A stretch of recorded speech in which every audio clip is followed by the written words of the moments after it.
Ayan, mainiwanas na ang aming sala mga kamats.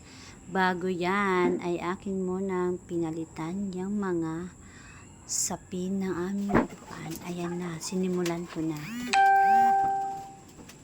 Ayan, palitan na natin kasi medyo na malikabok at madumi na din syempre. Kaya papalitan natin mga kamats. Kasi mga ilang araw na din yan. Siguro mga 3 weeks na din or 1 ba. Hindi siya napalitan. Kaya syempre, alikabok na talaga siya at madumi na. Kaya dali-dali natin mga kamads papalitan. Kasi habang tulog pa ang aking dalaga, si Viana. Kasi hindi naman ako makakagalaw pag gising na naman yun mga kamads. Kasi nako, sobrang likot nun. Kulit. Kailangan nakafocus talaga pagbantay nun.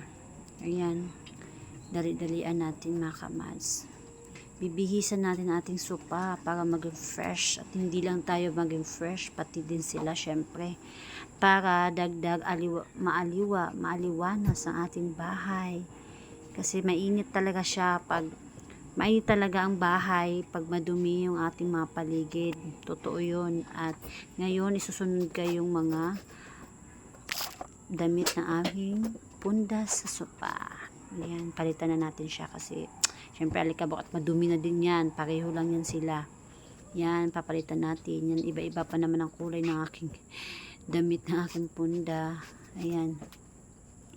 Iba-ibang kulay. Sunod yan, gray. Ayan na nga, gray. Tapos, pula. Pula talaga. Ayan.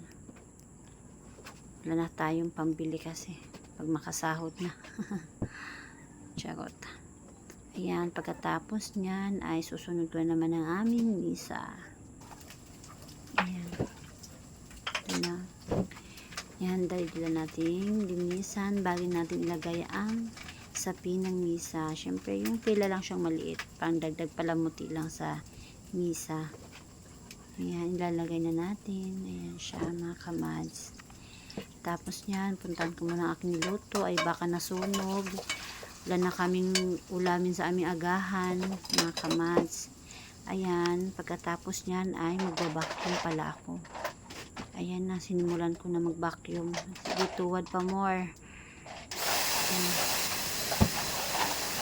Ayan, kasi pag hindi ko siya i-vacuum, kahit inalisan ko na siya, meron pa rin nagagante si Diana. Kasi sinusubo pag may nakikita, akala niya kasi pagkain, kanin.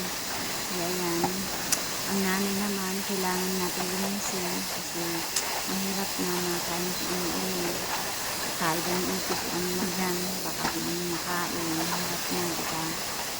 Ayan, nakumasiri linisin kasi baka maglasin ng aking dalaga.